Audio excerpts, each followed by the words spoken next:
going to try to solve this circuit using mesh analysis. In mesh analysis, we use the combination of Ohm's law and Kirchhoff's voltage law in order to get every single current flowing in this system based on the amount of voltage and resistance we are given.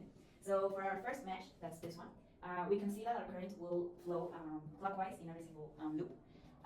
Using Kirchhoff's voltage law, we can know that every voltage that has an addition in here will add up to 0. And using Ohm's law, we know that voltage equals current times resistance. So in this case, we can start off by saying that 5 voltages plus, again, Ohm's law.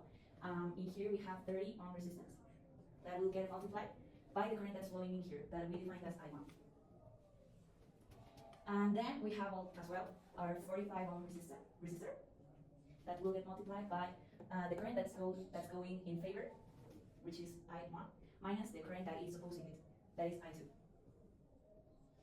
Using KVL, we can see that this will add up to 0. Then for the fourth mesh, that's here, again we do the same process. We start off with the 7 voltage, and then we follow the pathway, and we end up with a 54 ohm resistor that will multiply I4 minus the current that flows against it, I2. This will again add 0. And then for the second and third mesh, we see that it has a current source flowing that will affect both meshes at the same time. This is a case that we call the super mesh. In these cases, we can get 2 equations just based on one single current source. The one that's flowing inwards and the one that's flowing outwards. That is the circuit that I already have drawn. So for the super mesh inside, we can already know that 1/4 will equal, again, the current flowing in favor, which is I3, minus the current that will oppose, that is I2. And for the outwards, we can do the same process. Here we start off with the 45 ohm resistor, and we can see that the polarity here is switched. That's because the current that will go in favor is now I2, minus the current that is opposing it, which is I1. Then we go up to the 54 ohm resistor, and again, now it's I2 minus I4. And last but not least, we have the 25 ohm resistor, and the only current flowing through it is the I3. This will add up to 0. Now we have a system of equations that we can compute in order to get every single variable that we have. I'm going to do it, and then I'm going to come back.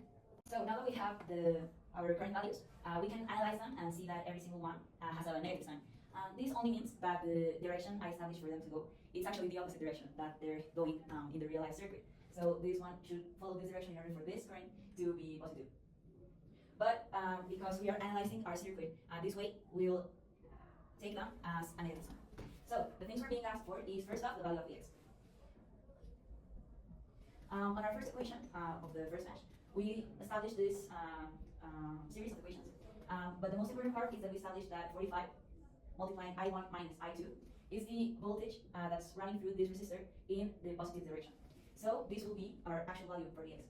So Vx equals 45 times I1 minus I2, which actually is 13.25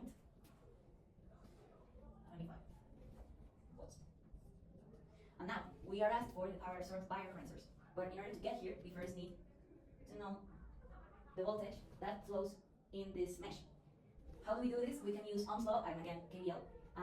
And we notice that here we only have one voltage that influences this mesh, which is the one that's being provided by this resistor. So Vp, or in mesh 3, would be 25 times the current flowing through it, which is I3. And in this case, we find out that it's minus 16.3194 volts. Now that we have this voltage, we can get the power that's being supplied by this current source, or absorbed. The formula for power is this one, voltage times the current. Now we have our voltage, which is 16.3194. And we have the current that's being provided by the current source, which is 1/4. And here we get minus 4.079 watts. We keep in mind that this negative sign means that this is power given from the current source to the whole system. So in order for this to be absorbed, we should switch the sign for this to be positive. So we've solved this system using mesh analysis, and that will be it.